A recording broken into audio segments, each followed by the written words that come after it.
रामकृष्ण हरी. सार्थ श्री ज्ञानेश्वरी अध्याय 15वा पुरुषोत्तम योग भाग 9. उत्तम पुरुषस्त्वन्य परमात्मेत्युदारुतः यो लोकत्रयमाविश्य बिभर्त्यव्यय ईश्वरः. या दोहोंहून उत्तम पुरुष तर वेगळाच आहे, त्याला परमात्मा म्हणतात. तो अविनाशी परमात्मा या तिन्ही लोकांत प्रवेश करून सर्वांचे धारण पोषण करीत असतो. आता अन्यथा ज्ञानी या दोन्ही अवस्था जिया जनी तिया हारपती घनी अज्ञानत्वी ते अज्ञान ज्ञानी बुडालिया ज्ञाने कीर्ती मुखत्व केलिया जैसा वनी काष्ट जाळूनिया स्वये जळे तैसे अज्ञान ज्ञानी नेले आपण वस्तू देऊनी केले ऐसे जाणणे निवीण उरले जाणते जे ते तो गा उत्तम पुरुषू जो तृतीय का निष्कर्षू दोहींहून आणिकू मागिला जो सुषुप्ती आणि स्वप्ना पासूनी बहुवे अर्जुना जागणे जैसे आना बोधाचेची का रश्मी हन मृगजळा पासूनी अर्कमंडळा अफाटू ते विवेगळा उत्तम गा हे ना काष्टींचा काष्टीहुनी अनारिसा जैसा वन्ही तैसा अक्षराक्षरापासूनी आनची तो पैग्रासुनी आपली मर्यादा एक करीत नदी नदा उठी कल्पांती उदावादा एकार्णवाचा तैसे स्वप्न ना सुषुप्ती ना जागराची गोठियाथी जैसी गिळिली दिवो राती प्रळयते जे मग एकपण ना दुजे असे नाही नेणीजे अनुभवू निर्भुजे बुडाला जेथे. आता विपरीत ज्ञानाने या विश्वात उत्पन्न होणाऱ्या ज्या जागृत व स्वप्न अवस्था आहेत त्या गाढ अज्ञानरूपी तत्वामध्ये म्हणजे सुषुप्तीमध्ये नाहीशा होतात. ते अज्ञान ज्ञानात बुडून ज्ञानाच्याही पलीकडे गेल्यावर ज्याप्रमाणे लाकडास लागलेला अग्नी लाकूड जाळून शेवटी आपणही नाहीसा होतो, त्याचप्रमाणे ज्ञानाने अज्ञानाला नष्ट केले आणि ब्रह्मस्वरूपाची प्राप्ती करून देऊन ते स्वतःही नष्ट झाले. असे मग जे जाणणेपणाशिवाय जाणणे उरले ते ज्ञान म्हणजे तो उत्तम पुरुष आहे, जो मागे सांगितलेल्या क्षर आणि अक्षर या दोन्ही पुरुषांहून वेगळा आणि शेवटचा आहे. हे अर्जुना, सुषुप्ती आणि स्वप्न यापेक्षा जागृती जशी अनेक प्रकारांनी वेगळ्या ज्ञानाची अवस्था आहे, अथवा किरणे आणि मृगजळ यांच्याहून सूर्यमंडळ जसे अतिविशाल आणि वेगळे आहे त्याप्रमाणे तो उत्तम पुरुष आहे. हे उदाहरण राहू दे. लाकडामध्ये असलेला अग्नी जसा लाकडाहून वेगळा असतो तसा क्षर आणि अक्षर यांहून तो उत्तम पुरुष वेगळा आहे. कल्पांतांच्या वेळी ज्याप्रमाणे समुद्राची मर्यादा नाहीशी होऊन सर्वत्र जलमय झाले म्हणजे नदी व नद सर्वत्र एक होऊन जातात, ज्याप्रमाणे प्रलयाचे वेळी अतितेज निर्माण होते आणि रात्र व दिवस गिळून टाकले जातात, त्याप्रमाणे उत्तम पुरुषाचे ठिकाणी सुषुप्ती व स्वप्न नाही, तसेच जागृतीही उरत नाही. मग द्वैत किंवा अद्वैत हा भाव राहत नाही. असणे व नसणे हे देखील कळत नाही. ज्या उत्तम पुरुषाचे ठिकाणी अनुभव देखील घाबरून बुडून गेलेला असतो, कारण उत्तम पुरुष हा अनुभवाचा विषय नसून अनुभव स्वरूप आहे. ऐसे आथी जे काही ते तो उत्तम पुरुषू पाही जे परमात्मा इही बोली जे नामी तेही येथ न मिळता बोलणे जीवत्वे पंडुसुता जैसी बुडणे याची वार्ता थडियेचा कीजे तैसे विवेकाची एकांठी उभे ठाकलिया किरीटी पारावाराची या गोठी करणे वेदा म्हणवनी पुरुषू क्षराक्षर दोन्ही देखोनी अवर याते म्हणती पर आत्मरूप. अर्जुना ऐस या परी परमात्मा शब्दवरी सुचिजे गा अवधारी पुरुषोत्तमो. एरवी न बोलणे नि बोलणे, जेथींचे सर्व नेणे वा जाणणे. काहीच न होनी होणे, जे वस्तू गा. सोहम तेही अस्तवले, जेथ सांगतेची सांगणे झाले. द्रष्ट्यत्वसी गेले दृश्य जेथ. आता बिंबा आणि प्रतिबिंबा, माझी कैची हे म्हणो नये प्रभा. जरी कैसेनी हे लाभा, जायेची ना. का घ्राण फुला दोही, द्युती असे जे माझारिया ठाई. ते न दिसे तरी नाही, ऐसे बोलो नये. तैसे द्रष्टा दृश्य हे जाये, मग कोण म्हणे काय आहे. हेची अनुभवे तेची पाहे, रूपतया. जो प्रकाशे वीण प्रकाशू, ईशित वे वीण ईशू. आपणे नीची अवकाशू, वसवीत असे जो. जो नादे ऐकिजता नादू, स्वादे चाकिजता स्वादू. जो भोगिजतसे आनंदू, आनंदेची. असे जे तत्व आहे तेच ते उत्तम पुरुष आहे असे जाण. याला इहलोकी परमात्मा असे म्हणतात. अर्जुना, हे बोलणे सुद्धा उत्तम पुरुषाशी ऐक्याला प्राप्त न होता जीवदशेत राहून बोलावे लागते. म्हणजे जीवात्म्याच्या क्रमाने बोलावे लागते.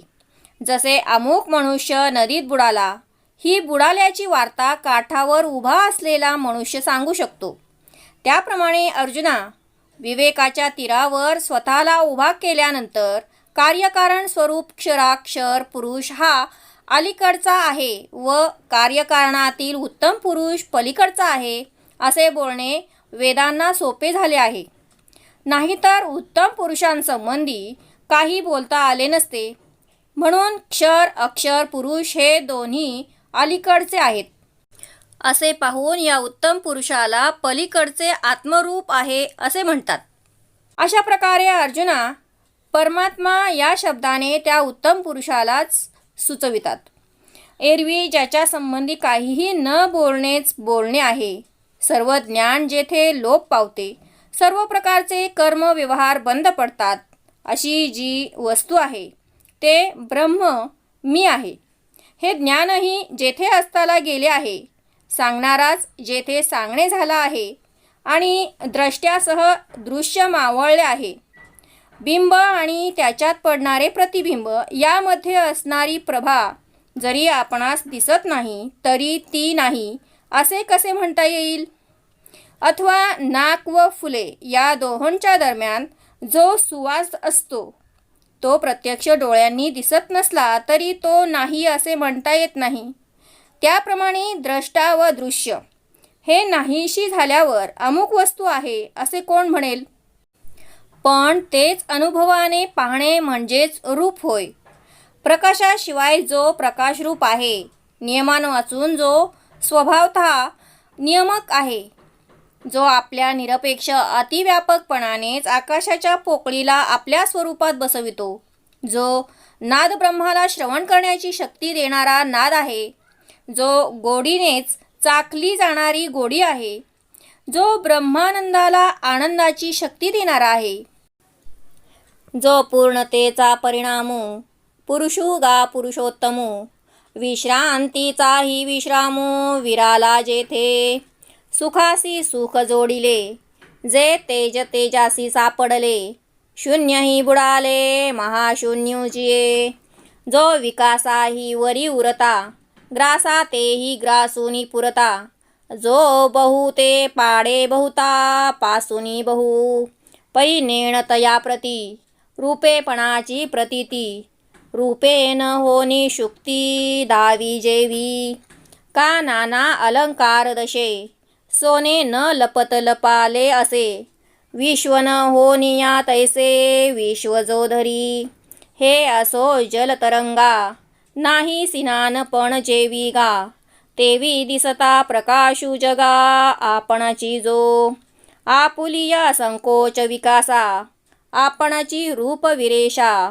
हा जळी चंद्रहन जैसा समगृगा. तैसा विश्वपणे काही होये, विश्वलोपी कही न जाये. जैसा रात्री दिवसे नोहे द्विधारवी, तैसा काहीची कोणीकडे, काहीसेनीही वेंची न पडे, जयाचे सांगडे जयासीची.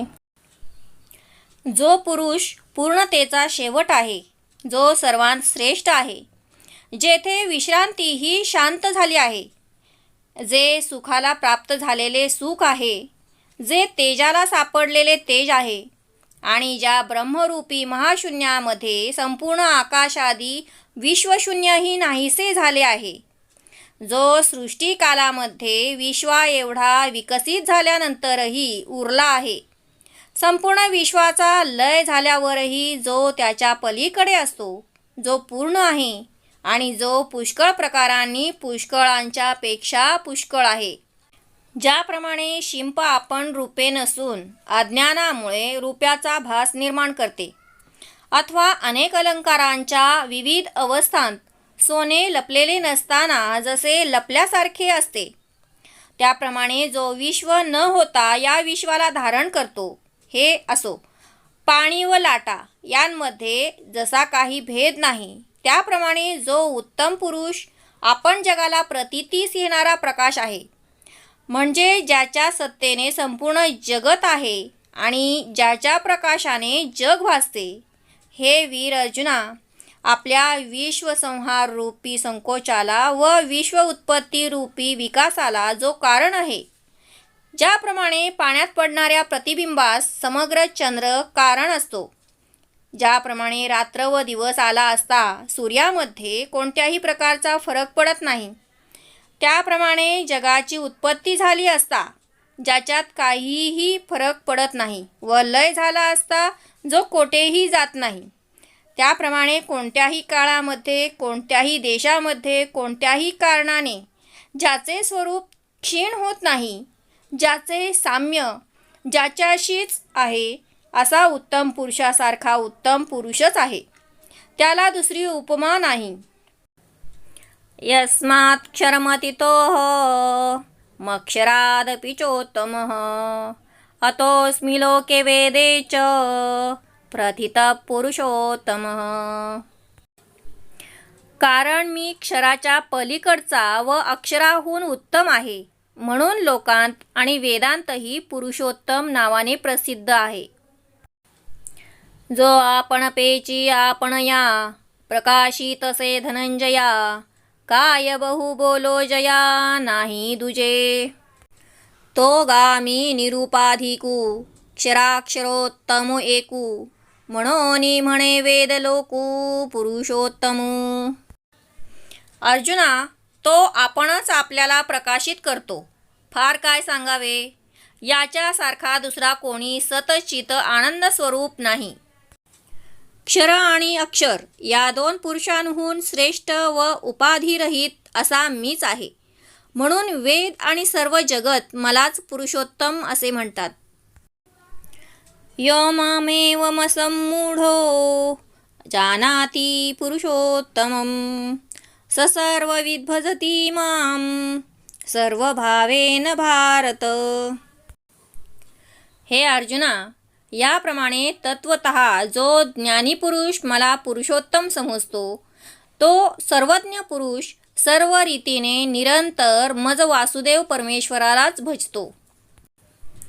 परी हे असो ऐसिया, मज पुरुषोत्तमा ते धनंजया, जाणे जो पाहले या ज्ञानमित्रे, चेईलिया आपुले ज्ञान, जैसे नाहीची होय स्वप्न, तैसे स्फुरते त्रिभुवन वावो झाले.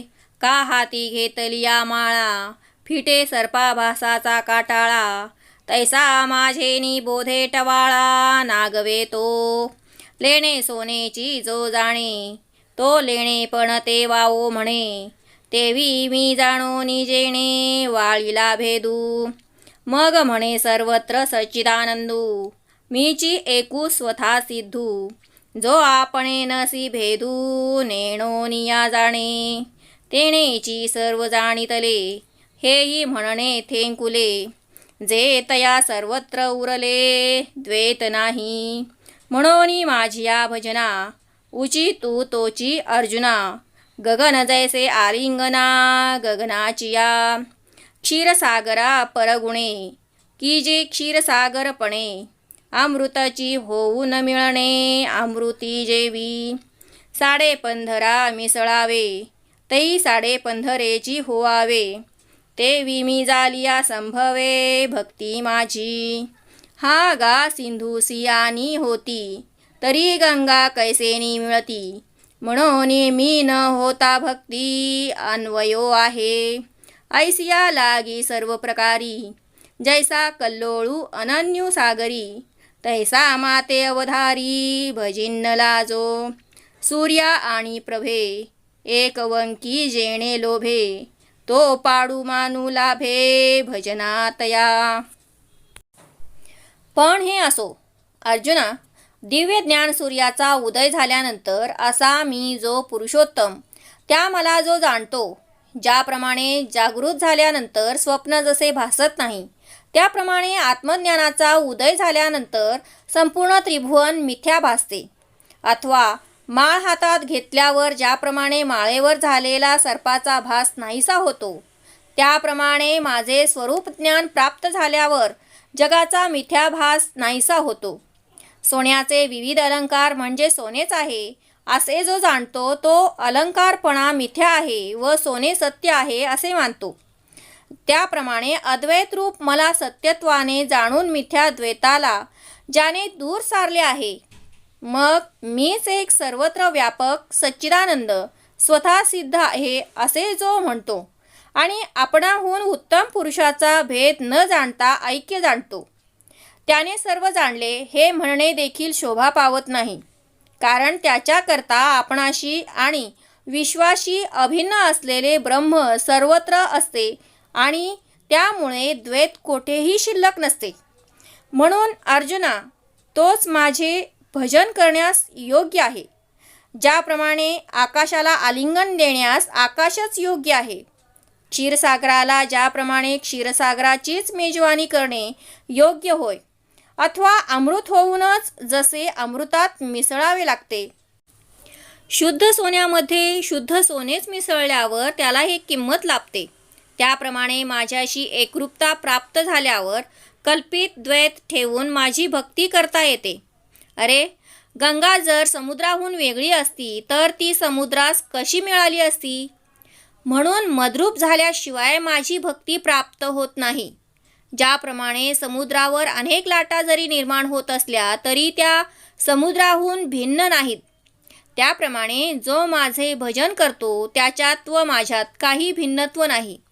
सूर्य आणि प्रभा यांच्यामध्ये जसे ऐक्य असते तसे माझे भजन केले असता माझ्यात व भक्तात काही अंतर राहत नाही.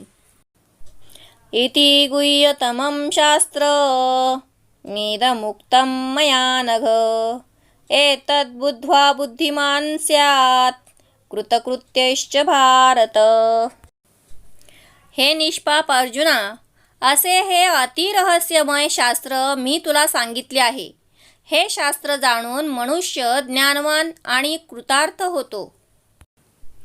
एवं कथिलयादारभ्य जे हे सर्व शास्त्रैकलभ्य उपनिषदान् सौरभ्य कमलदलाजेवी हे शब्द ब्रह्माचे मथिते श्री व्यासप्रज्ञेचे निहाते मथुनी काढिले आईते सार आम्ही जे ज्ञानामृताची जानवी जे आनंदचंद्रीची सतरावी विचार क्षीरार्णवींची नवी लक्ष्मी जे हे म्हणोनी आपुलेनी पदे वर्णे अर्थाचेनी जीवे प्राणी मी वाचोनी हो नेणे आन काही क्षराक्षरत्वे समोर झाले जयाचे पुरुषत्व वाळिले मग सर्वस्व मज दिदले पुरुषोत्तमी म्हणोनी जगी गीता मिया आत्मेनी पतिव्रता जे हे प्रस्तुत तुवा आता आकर्णिली साचची बोलाचे नवे हे शास्त्र पै संसारू जिणे हे शस्त्र आत्मा अवतरवी ते मंत्र अक्षरे ये. याप्रमाणे गीताशास्त्र सांगावयास सुरुवात केल्यापासून सर्व शास्त्रांनी प्राप्त होणारा असा उपनिषद रूपी कमलदलांतून गीतारूपी सुगंध सर्वत्र पसरला. जी गीता वेदांचे मंथन करून महर्षी व्यासमुनींनी ज्ञानरूप हाताने काढलेल्या लोण्याप्रमाणे आहे. जी गीता ज्ञानरूपी अमृताची गंगा आहे. जी आनंदरूपी चंद्राची 17वी कला आहे. जी विचाररूपी क्षीरसागरातून प्रगट झालेली नूतन लक्ष्मी आहे. म्हणून ही गीतारूपी लक्ष्मी आपल्या पदांनी, वर्णाने व आपल्या अर्थाच्या जीवप्राणाने माझ्याशिवाय दुसरे काहीच जाणत नाही. लक्ष्मी ही अत्यंत विचारी असल्यामुळे तिने क्षर अक्षराचे पुरुषत्व कल्पित असल्याचे ओळखले आणि त्यांचा निषेध केला. मग तिने पुरुषोत्तमाला स्वतःसह सर्वस्व अर्पण केले. म्हणून ही जी गीता ऐकली आहेस ती गीता या जगामध्ये आत्मरूप जो मी त्या माझ्या ठिकाणी अनन्य असल्यामुळे पतिव्रता आहे. खरोखर गीता हे नुसत्या शब्दपांडित्याचे शास्त्र नाही, तर ही गीता संसारास जिंकण्याचे एक शस्त्रच आहे. गीताशास्त्रातील ही अक्षरे आत्मतत्वाला प्रगट करणारे मंत्र आहेत. परी तुझ पुढा सांगितले ते अर्जुना ऐसे झाले, जे गौप्य धन काढिले माझे आजी. मज चैतन्य शंभूचा माथा, जो निक्षेपू होता पार्था. तया गौतमू झालासी आस्था, निधी तुगा. चोखटीवा आपुलिया, पुढीला उगाणा घेयावया. तया दर्पणाची परी धनंजया, केली आम्हा.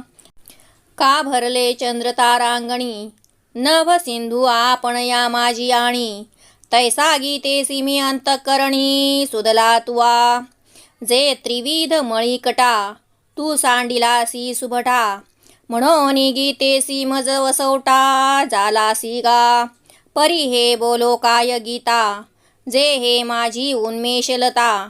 जाणे तो समजता मोहामुके, सेविली अमृत सरिता. रोगू दवडूनी पंडुसुता, अमरपण उचिता देऊनी घाली.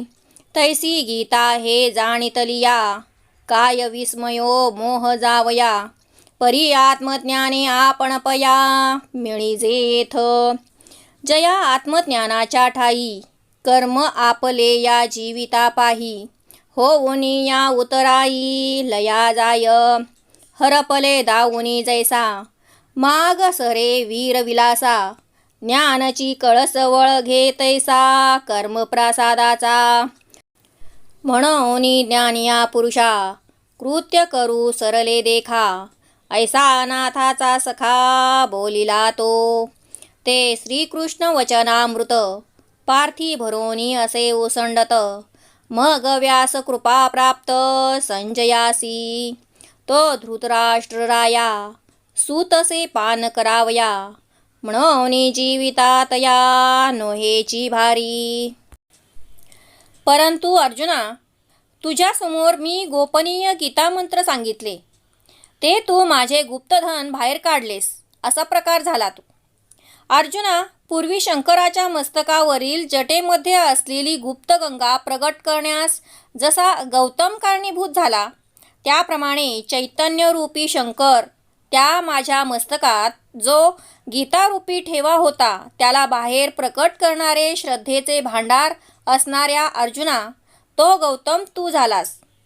आपल्या सुंदरपणाचा अनुभव घेण्यासाठी जसा आरसा समोर घ्यावा लागतो, तसे धनंजया आत्मस्वरूप पाहण्यास गीतारूप आरसाच पाहावा लागतो. ज्याप्रमाणे आकाशातील चंद्र आणि नक्षत्रे ही सर्व सागरामध्ये प्रतिबिंबित होतात, त्याप्रमाणे गीतेसह तू आपल्या अंतःकरणात मला प्रतिबिंबित केले आहेस.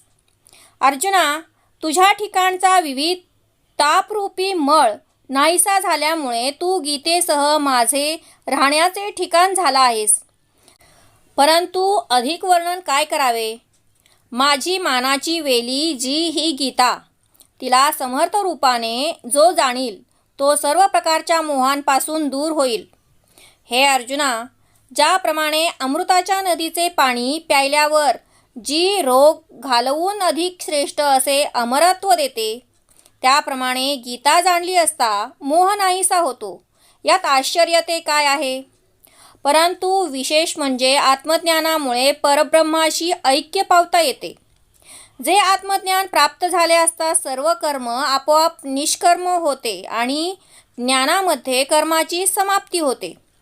हे वीरविलासा अर्जुना, ज्याप्रमाणे हरवलेली वस्तू सापडल्यावर त्या वस्तूचा माग काढावयाचे काम संपते, त्याप्रमाणे निष्काम कर्मरूपी मंदिरावर ज्ञानाचा कळस चढतो. म्हणून ज्ञान प्राप्त झालेल्या पुरुषांची कर्मे आपोआप संपलेली असतात, असे अनाथांचा नाथ भगवान श्रीकृष्ण म्हणाले. ते श्रीकृष्णांच्या मुखातून प्रकटलेले ज्ञानामृत अर्जुनाच्या हृदयरूपी पात्रात पूर्ण भरून ओसंडत होते. मग ती ज्ञानामृताची धारा महर्षी व्यासांच्या कृपेने संजयाला प्राप्त झाली. तो संजय धृतराष्ट्र राजाला ज्ञानामृत पिण्यास देत होता, म्हणून धृतराष्ट्राचा अंतकाल कठीण गेला नाही. एरवी गीता श्रवण अवसरी, आवडो लागता अनधिकारी, परी सेखी तेची उजरी, पातली भली. जेव्हा द्राक्षी दूध घातले, तेव्हा वाया गेले गमले, परी फळपाकी दुणावले, देखिजे जेवी. तैसी श्रीहरी वक्त्रींची अक्षरे, संजये सांगितली आदरे, तिही अंधू तोही अवसरे, सुखिया झाला. तेची मराठे विन्यासे, मिया उन्मेषे ठसे ठोंबसे, जी जाणे नेणे तैसे निरोपिले. सेवंतिये अरसिकाही, आग पाहता विशेषू नाही, परी सौरभ्य नेले तिही भ्रमरी जाणीजे. तैसे घडते प्रमेय घेईजे, उणे ते मज देईजे, जे नेणणे हेची सहजे रूपकी बाळा. तरी नेणते जरी होये, तरी देखोनी बापकी माये, हर्षकेही न समाये चोज करीती. तैसे संत माहेर माझे, तुम्ही मिनलिया मी लाडेजे, तेची ग्रंथाचे निव्याजे जाणी जोजी. आता विश्वात्मकू हा माझा, स्वामी श्री निवृत्ती राजा, तो अवधारू वाक्पूजा ज्ञानदेवो म्हणे. एरवी गीता ऐकण्याच्या वेळी तो अनधिकारी आहे असे लोकांना वाटत होते, परंतु मृत्यूसमयी गीताज्ञानाचा प्रकाश त्याच्या हृदयात निर्माण झाला. द्राक्षाच्या वेलीस पाण्याऐवजी दूध घातले तर व्यर्थ गेले असे वाटते, परंतु द्राक्षाच्या वेलीस दुप्पट फळे आली म्हणजे त्याचा योग्य परिणाम झालेला दिसतो. त्याप्रमाणे श्रीकृष्णाच्या मुखातून प्रगटलेली अमृतमधुर अक्षरे संजयाने श्रद्धेने धृतराष्ट्राला सांगितली. त्या श्रवणाने तो आंधळा धृतराष्ट्र देखील मृत्यूसमयी सुखी झाला. तेच मराठी भाषेच्या रचनेने सामान्य ज्ञानाने मला कळले न कळले तेच आपणासमोर सांगितले. शेवंतीचे झाड एखाद्या अरसिक माणसाने पाहिले तर त्याला त्यामध्ये काही विशेष सौंदर्य दिसत नाही, परंतु त्या झाडामध्ये असलेल्या फुलातील सुगंधावर लक्ष ठेवून जे त्यातील परागगण घेऊन जातात ते त्यातील गोडी जाणतात. त्याप्रमाणे मी सांगितलेले सिद्धांत योग्य असतील तेच आपण घ्यावेत आणि जे काही उणे वाटले तर त्यांचा त्याग करावा, कारण काही न कळणे हेच बाळाचे लक्षण आहे. लहान मूल जरी अज्ञानी असले तरी आई वडील त्याचा अज्ञानपणा पाहून त्याला रागावत नाहीत, उलट त्यांचा आनंद हृदयात मावत नाही आणि ते मुलाचे कौतुक करतात. त्याप्रमाणे तुम्ही संत माझे मायबाप आहात, त्यामुळे तुम्ही भेटलात की मी तुमच्याशी लढिवाळपणा करणारच.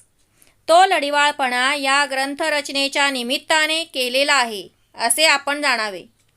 ज्ञानदेव म्हणतात, आता विश्वव्यापक असे जे माझे गुरु निवृत्तीनाथ, त्यांनीही माझी वाचारूपी पूजा स्वीकारावी अशी प्रार्थना. इति श्रीमद्भगवद्गीतासूपनिषत्सु ब्रह्मविद्यायां योगशास्त्रे श्रीकृष्णार्जुनसंवादे पुरुषोत्तमयोगो नाम 15 हरि ओं तत्सत्. इति श्रीज्ञानदेवविरचितायां भावार्थदीपिकायां पुरुषोत्तमयोगो नाम पंचदशोऽध्यायः। सर्वश्रेष्ठ ग्रंथराज सार्थ श्री ज्ञानेश्वरीचा 15वा अध्याय भगवंतांच्या कृपेने संपन्न झाला.